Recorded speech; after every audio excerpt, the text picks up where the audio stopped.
Hey, comment ça va? Aujourd'hui, je voulais vous partager quelque chose d'un peu particulier. Un au revoir. Pas une personne, mais un rêve que j'ai eu la chance de concrétiser. Cette petite voiture que vous voyez là, c'est pas juste une voiture, c'était un objectif, un symbole. Elle était sur ma liste des voitures à posséder un jour dans ma vie. Le moment où j'ai garé la voiture devant chez moi pour la première fois, je m'en souviens. Je venais de faire 7 heures de route. Et pourtant, à peine arrivé, j'ai pas pu résister. J'ai redémarré le moteur et je suis retourné faire un tour. C'était ma première vraie voiture de sport, mon premier fragment d'une légende de l'automobile. Et pour moi, c'était plus que des chevaux sous un capot. C'était la preuve que les rêves, quand on y croit, on y travaille pour. Encore une vidéo sur l'automobile, oui. La vie change, les projets évoluent, et même si ça fait un petit pincement au cœur, il est temps pour moi de la quitter.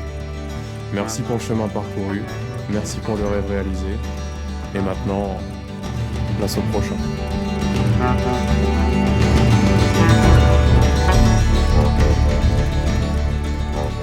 Ça commence là, ça y est, ça tourne. Ça clappe. Tiens-toi droit. Ouais. Je me tiens droit. Je commence? Bah ouais, faut se lancer.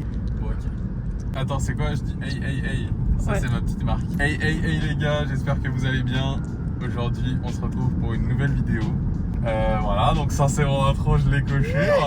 Voilà. Mais coche pas à chaque fois. Bon, moi aussi. Comme je l'ai dit dans ma première vidéo, j'ai dit que j'allais parler d'un tas de sujets. Et l'automobile va en faire partie sur cette chaîne. Ça va être un pilier de cette chaîne, l'automobile. Et aujourd'hui, on va présenter. Et aujourd'hui, on va présenter ma voiture. Je fais cette vidéo aujourd'hui parce que, en fait, j'ai vendu cette voiture. Je la donne à son nouveau propriétaire la semaine prochaine. Et donc, disons que j'ai un petit temps limité pour vous faire une petite vidéo quali. Donc là, on en a profité aujourd'hui, il fait beau. Pour vous raconter la petite histoire. J'adore ces backstage. Pour vous raconter la petite histoire de cette voiture, c'était une voiture de rêve que je voulais, que j'ai achetée il y a un petit peu plus d'un an, que j'ai importé moi-même d'Allemagne. Et je savais que cette voiture, un jour, je la voulais et c'était quelque chose d'atteignable pour moi. Et donc l'idée, elle a commencé d'émerger un petit peu avec les reflets dans la vitre. Et j'ai commencé à faire mes recherches, à comprendre ce qu'était le marché de cette voiture et à faire, entre guillemets, à sélectionner au préalable la config que je voulais, les options, la couleur, les jantes, les sièges, etc. Aujourd'hui, je vais vous la présenter. Petit aparté, du coup, c'est une voiture que j'ai importée d'Allemagne. Donc je l'ai trouvée sur le site d'Audi Allemagne et vous avez une catégorie occasion qui se dit Gebrauchtwagen. Donc du coup tu vas dans cette catégorie et tu vois toutes les occasions, donc les occasions qui sont dans les concessionnaires Audi. Je savais exactement la config que je voulais, ça faisait à peu près 2 mois que je cherchais. Le rapport prix, le rapport config, kilométrage, etc. je trouvais pas spécialement en France. Donc du coup c'est pour ça que j'ai élargi un peu ma recherche. Elle est sortie 1 heure après j'ai appelé, 2 heures après elle était réservée, 3 heures après le bon de commande était signé. Donc voilà, maintenant entre mes mains, elle va repartir bientôt. Au niveau de son historique, je l'ai achetée, elle avait 49 000 km, elle est full entretien Audi, c'était une première main, c'était une reprise que la concession avait faite. Moi de mon côté, quand je l'ai récupérée, j'ai roulé un petit peu avec, du coup j'ai fait la vidange de boîte, vidange d'Aldex et puis là changement de pneus et tout, donc là elle est prête à partir, elle est prête à arpenter les 20 prochains 1000 km tranquille, sans frais. Et niveau de l'import, du coup ouais, je l'ai achetée, je suis allé la chercher dans une ville qui s'appelle Forchheim, si je prononce bien, à côté de Nuremberg. Apparemment c'est assez connu Nuremberg, je connaissais pas avant d'y aller. J'ai pris un Flixbus de 9 heures, j'ai dormi toute la nuit dans le Flixbus. Je suis arrivé à Nuremberg, j'ai dû prendre un train, j'étais cuit. J'ai récupéré ma voiture, je me suis retapé 7 heures de route pour rentrer. Donc j'ai fait mon petit rêve, j'ai trouvé ma voiture, j'ai bien roulé avec, je me suis fait plaisir. Voilà quoi, une case de cocher dans la vie en fait finalement. Bon allez, on va faire le tour extérieur. C'est parti. POV, je subis une agression par un gang de guêpes. Je fais comment ma vidéo moi? Bon, on n'a pas choisi le meilleur jour pour tourner cette vidéo parce que on est en plein mois de juin, il fait 35 degrés, on crève de chaud. Pour ceux qui l'auraient compris, il s'agit d'une RS3 8V. Je vais vous la présenter un petit peu. Donc, RS3 8V phase 2, année 2019. Ces voitures-là, elles ont eu 2 moteurs. Donc de 2017-2018, elles ont le moteur ce qu'on appelle DASA, sans FAP, sans filtre à particules, avant les normes. Et de 2019 à 2020, c'est des moteurs DNWA, c'est des moteurs avec FAP, filtre à particules, après la norme. Dans sa configuration, la voiture est de couleur gris nardo. Bien sûr qu'ils m'ont raté. En 2019, au catalogue Audi, sur la RS3, le gris nardo, ce n'était pas une option. On pouvait la choisir en fait gris nardo de série. Ça fait un peu monter la cote d'avoir une Audi RS3 gris nardo. Donc c'est cool. Toujours sur l'extérieur, on a le pack esthétique noir. Ça comprend en fait tous les petits détails en noir, donc les inserts de pare-choc avant, le contour de calandre. Et je crois qu'on a le pack esthétique noir plus, si je dis pas de bêtises. Mais je crois que du coup ça comprend aussi les logos noirs. Toujours sur l'extérieur, les feux Audi Matrix LED. En fait, si on les filme, on s'en fout un peu parce que finalement, je suis pas sûr qu'il y ait un impact visuel sur les feux même d'avoir le Matrix LED. C'est juste une aide à la conduite du coup qui permet d'avoir la gestion automatique des pleins phares. Donc en fait, ça va faire un tas de faisceaux lumineux. Et quand il va y avoir par exemple une personne, une voiture ou quelconque élément dans ce tas de faisceaux, les faisceaux qui éclairent ces éléments vont s'éteindre pour éviter de les éblouir. Voilà. Elle était pas mal mon explication. Commercial Audi. On va se mettre à l'ombre pour filmer les magnifiques Jean Rotor noirs, 19 pouces, neuf dans le papier, jamais frotté, Monseigneur. Pourquoi je dis ça? Sur les portes, l'accès confort. Le toit ouvrant panoramique. Ça c'est pareil, ça fait un peu partie du lot d'options qui est important à avoir pour revendre facilement une RS3 sur le marché. Niveau arrière, les inserts qu'on voit là en noir normalement c'est en chrome, en brillant. Et donc comme je disais, les logos aussi noirs Audi, RS3. Voilà. Quand on a les contours de sortie d'échappement noirs, c'est qu'on a la ligne Audi Sport. Après je vous avoue que sur un modèle avec Fab, je sais pas si on entend vraiment la différence entre ligne Audi Sport, pas ligne Audi Sport. Différenciation physique aussi. Les étriers de frein. À l'avant, vous avez trois couleurs sur la RS3. Vous avez le noir, vous avez le gris et vous avez le rouge. Le noir, c'est quand vous avez les freins normaux acier.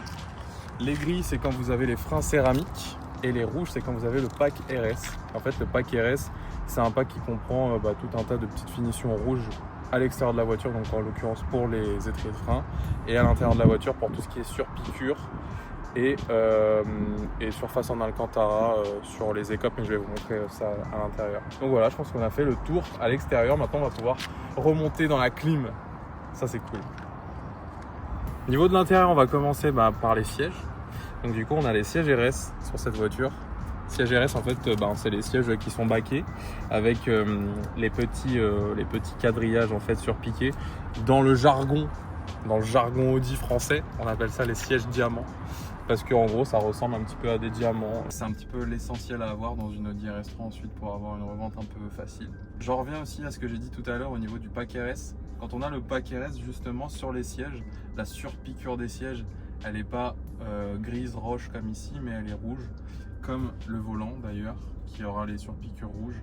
Le pommeau de vitesse, si je dis pas de bêtises, et ici sur les deux écopes ici qui sont en plastique, sur la version avec le pack RS, c'est de l'Alcantara surpiqué rouge. Moi je voulais ça d'origine parce que j'aime pas trop les surpiqûres rouges, j'aime bien le gris roche, ça fait un petit peu plus sobre dedans. Autre option que la voiture à l'intérieur, le démarrage sans clé, le keyless. Donc le petit bouton qui permet de démarrer la voiture en ayant la clé dans la poche ou dans le sac à main, comme dirait un bon vendeur. Les sièges chauffants aussi, important, elles les ont pas toutes, c'est une option. Le virtual cockpit, c'est le compteur digital en fait. Quand on n'a pas cette option là, du coup on a le compteur à aiguille classique. Le Bang & Olufsen, pareil, c'est un peu un essentiel on va dire à avoir pour la bonne revente de ce modèle là en particulier. Donc voilà, on a fait à peu près le tour des options de la voiture. Au niveau des options qui lui manqueraient pour qu'elle soit vraiment complète, il lui manque la caméra de recul. Donc elle a les radars à 360. Moi ça m'a pas freiné pour l'acheter, donc je sais pas si ça va freiner certaines personnes. Et non, ça ne freinera personne puisqu'elle est déjà vendue. Le Magnetic Ride n'est pas présent sur ce véhicule. Magnetic Ride, c'est le système de durcissement ou d'assouplissement, je sais pas si ça se dit, des suspensions. Quand on switch de mode en mode, donc quand on est en mode confort, quand on est en mode sport, ça va plus ou moins durcir les suspensions. Là du coup elle a des suspensions on va dire dures tout le temps.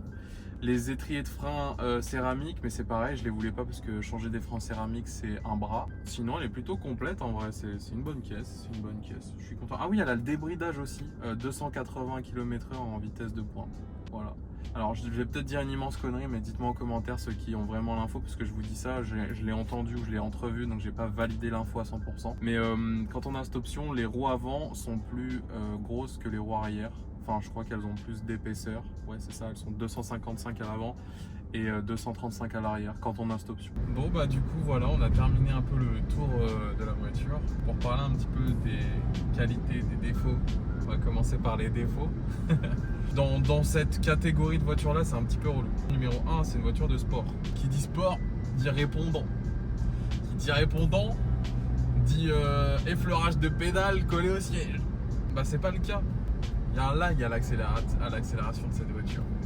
Le turbo se met en route à 3500 tours, c'est chiant. Bah, quand tu veux doubler ou quoi et que tu es entre guillemets à bas régime, la puissance elle part pas tout de suite. Donc tu as besoin d'un petit élan pour partir qui te fait décaler tes intentions, tu vois. Je sais pas si tu vois ce que je veux dire. Moi qui suis un peu grand et tout et qui ai une position de conduite peut-être un peu bizarre, pour moi la pédale d'accélérateur elle est grave à droite. Ici, les écopes de console centrale, ma jambe elle est obligée de toucher, je dois me mettre contre pour pouvoir accéder à la pédale d'accélérateur. Je trouve ça un peu dérangeant.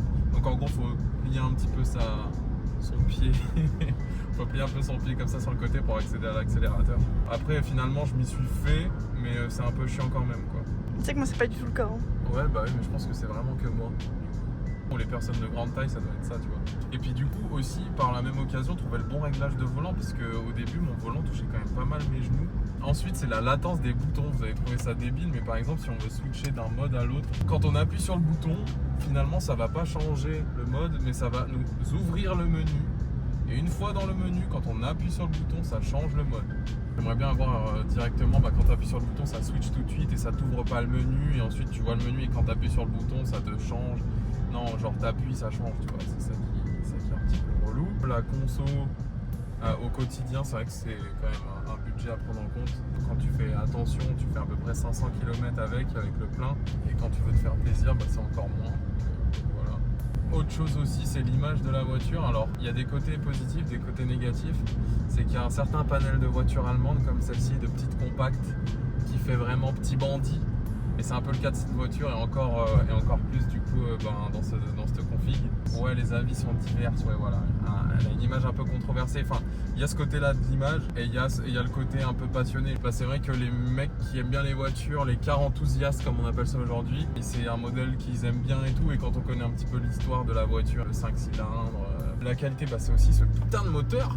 C'est le moteur 5 cylindres qui a un bruit de fou furieux, qui est hyper rare. Il n'y a vraiment pas toutes les voitures qui ont ce moteur-là. Aujourd'hui, il y a un tas de voitures sportives dans le même créneau qui possèdent des 4 cylindres de litres.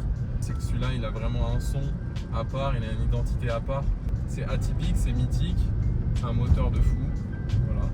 La rareté du moteur. Ouais, la rareté du moteur. Mais ouais, sinon c'est vrai que ça fait un peu la rareté de cette voiture. Et j'ai oublié un truc aussi, dans les points négatifs.